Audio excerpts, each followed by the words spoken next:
പക്ഷേ ഈ ക്രിസ്ത്യാനി യോഹന്നാനെ ആ മുസ്ലിമായി എന്ന് പറഞ്ഞുകൊണ്ട് അവരതിനകത്ത് കയറ്റുകയാണ്. പക്ഷെ അവന്റെ ഉള്ളിലുള്ളത് ആരാ? അവന്റെ ഉള്ളിലുള്ളത് ആരാ?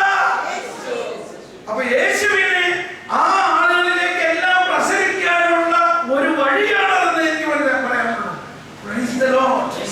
ഈ മുദ്ര അവനിൽ നിന്ന് അകറ്റാൻ പറ്റുമോ? ഇപ്പൊ നമ്മൾ അവർ അങ്ങനെ പോയി ഇങ്ങനെ പോയി ഹിന്ദു അവനാരും ആയിക്കൊള്ളട്ടെ, അവന്റെ ഉള്ളിലുള്ള മുദ്ര പ്രകാശിക്കുമ്പോൾ എല്ലാ അന്ധകാരവുമാകും. സ്നേഹമുള്ളവരെ, നമ്മൾക്ക് അഭിമാനിക്കേണ്ട ഒരു കാര്യമാണ് നമ്മുടെ മാമോദീസ. ഇതിന്റെ ആഘോഷമാണ്.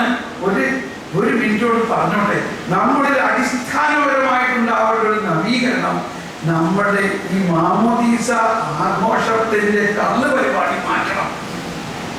അവിടെയുള്ള ബാഹ്യമായ പരിപാടി മാമോദീസ ബ്രാൻഡ്, എന്ത് ബ്രാൻഡ്? ആ മുക്കണതിന്റെ അല്ല, കുടിക്കണതിന്റെ ബ്രാൻഡ്. ഇതല്ലേ നമ്മൾ നടക്കണം. ഇതിന് ഒരു വ്യത്യാസം വന്നുകൊണ്ട് മാമോദീസ ദിവസം ആ മാമോദീസ എന്ന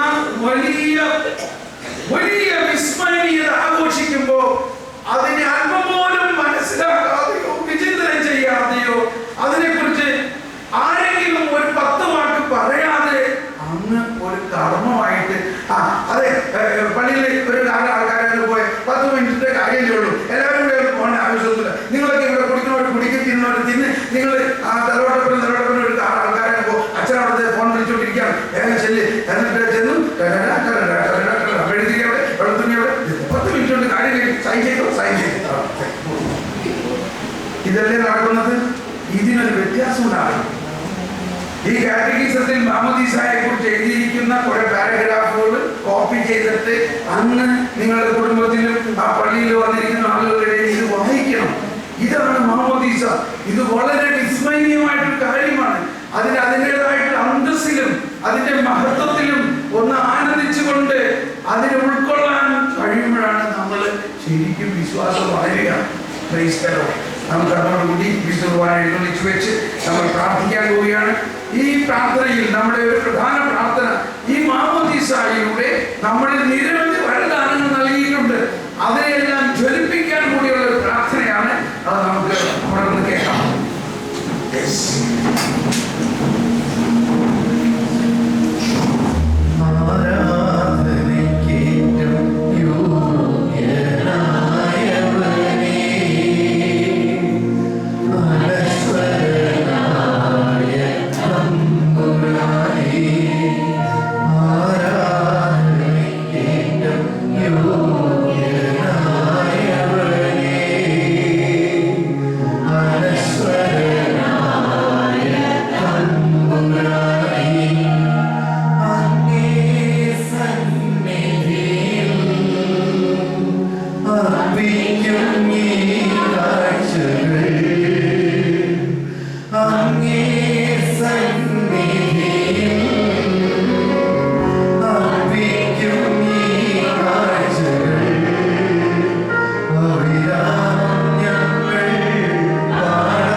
കൈകാര്യത്തിൽ മാത്രം ഇരിക്കുന്ന ആളല്ല, ഈശോ എല്ലാ ഹൃദയത്തിലും വസിക്കുന്ന ആളാണ്.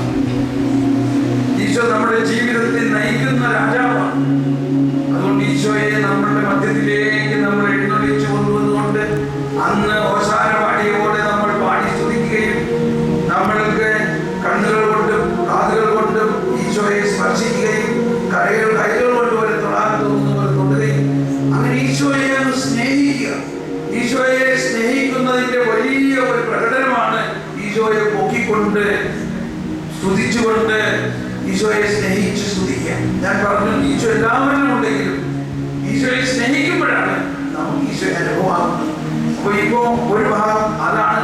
അതിനുശേഷം രണ്ടാം ഭാഗം നമ്മൾ പരസ്പരം കൈവച്ച് പ്രാർത്ഥിക്കുന്നതിലൂടെ ഈശോ മാമോദീസായിലൂടെ നമ്മൾക്ക് ഈ പറഞ്ഞ കാര്യങ്ങൾ മാത്രമല്ല നൽകിയിരിക്കുന്നത്, മറ്റൊന്ന് നൽകിയിരിക്കുന്നത് നമ്മൾ ഓരോരുത്തരെയും യേശുവിന്റെ തന്നെ ദൗത്യത്തിലൂടെ നയിക്കാൻ അനുഗ്രഹിച്ചിരിക്കുകയാണ്. യേശുവിന്റെ ദൗത്യം.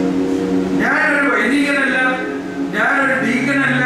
മാമോദീസായിലൂടെയുള്ള അഭിഷേകമാണ് എന്റെ വചന പ്രഘോഷണത്തിന്റെ അഭിഷേകം.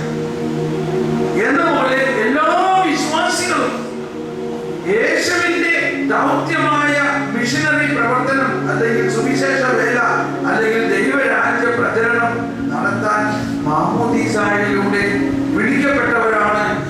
നമ്മളൊരു കാർപ്പൻറ്ററെ ഈ മേശയുണ്ടാക്കാൻ വിളിച്ചാൽ അയാൾ ഉളിയും കൊട്ടോടിയും ഉപകരണങ്ങൾ കൊണ്ടുവന്നാലേ അയാൾക്ക് ചെയ്യാൻ പറ്റുള്ളൂ. എന്നപോലെ നമ്മൾക്ക് നിരവധി വരദാനങ്ങൾ നൽകിയിട്ടുണ്ട്. ഇവിടെ ഇരിക്കുന്ന നിങ്ങൾ ഓരോരുത്തരിലും നിരവധി വരദാനങ്ങൾ പരിശുദ്ധാത്മാവിന്റെ ഉണ്ട്. അതിനെ തക്ക സമയത്ത് തുറക്കണം. അതാണ് ഈശോ പറഞ്ഞത്, മുട്ടുവിൻ തുറക്കപ്പെട്ടു എന്ന് പറഞ്ഞത്. നമ്മൾ ഓരോരുത്തരിലും നിരവധി വരങ്ങളുണ്ട്. അത് നമ്മുടെ സ്വന്തം ആവശ്യത്തിന് വേണ്ടിയുള്ളതല്ല, ദൈവരാജ്യം പ്രഘോഷിക്കുന്നതിന്, പ്രാർത്ഥിക്കുന്നതിന്, ദൈവവേല ചെയ്യുന്നതിന്. നമ്മൾ ഈ ഒസിഡി അല്ലെങ്കിൽ കാർമലൈറ്റ് സ്പിരിച്വാലിറ്റിയുടെ ഏറ്റവും പ്രചോദനം നൽകുന്ന ഒരു വ്യക്തിയാണ് ജോൺ ഓഫ് ദ ക്രോസ് എങ്കിൽ അതുപോലെ തന്നെ പ്രചോദനം നൽകുന്ന ഒരു വ്യക്തിയാണ് കൊച്ചു ത്രേസ്യ. ഒരു 14 വയസ്സിൽ കൊച്ചു ത്രേസ്യ പ്രാർത്ഥിച്ചതിലൂടെ ഫ്രൻസിനി എന്ന ഒരു ട്രിപ്പിൾ മർഡറർ മാനസാന്തരപ്പെട്ടു. അയാൾ കുരിശിൽ ചുംബിച്ച് സ്വീകരിച്ചുകൊണ്ടാണ് കൊലമരത്തിൽ കയറിയത്. അവരുടെ പ്രാർത്ഥനയിലൂടെയാണ് അയാൾക്ക് മാനസാന്തരം ഉണ്ടായതെന്ന് അവർ പൂർണ്ണമായിട്ട് വിശ്വസിക്കുകയും അങ്ങനെ ജീവിതം മുഴുവനും പ്രാർത്ഥിച്ച് പ്രാർത്ഥിച്ച് അനേകരെ നമ്മൾ ഈശോയിൽ നമ്മുടെ സുവിശേഷം പ്രഘോഷിക്കുന്നത് എൻ്റെ അടുത്ത് വരുന്ന നല്ല ക്രിസ്ത്യാനികളോടാണ് പറയണതില്ലേ. നമ്മൾ ഇതുപോലെ പ്രാർത്ഥനാ ഗ്രൂപ്പുകാർ പള്ളിയിൽ വരുന്ന ആൾക്കാരോടൊക്കെ പറയുന്നു. എന്നാൽ ഇവിടെ ഒന്നും വരാൻ സാധിക്കാത്ത ജയിലുകളിലും ചേരികളിലും വേശ്യാലയങ്ങളിലും എത്രായിരം പേര് ഈ ബോംബെ പട്ടണത്തിൽ തന്നെ ഉണ്ട്. ഉണ്ടോ ഇല്ലയോ?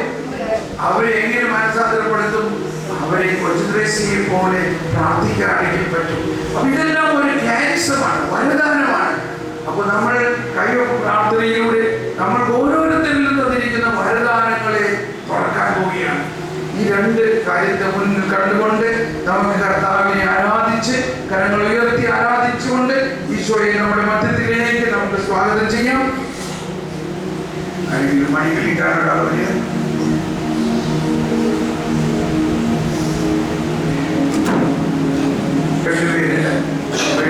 പോകാം.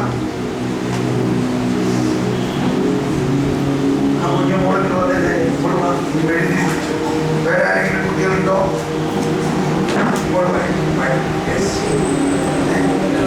എല്ലാവരും എഴുന്നേറ്റ് നിൽക്കാം. എല്ലാവരും എഴുന്നേറ്റ് നിൽക്കാം. എഴുന്നേറ്റ് നിന്ന് കർത്താവിനെ കരങ്ങൾ ഉയർത്തി സ്തുതിച്ചു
വിശ്വസിക്കുമെങ്കിൽ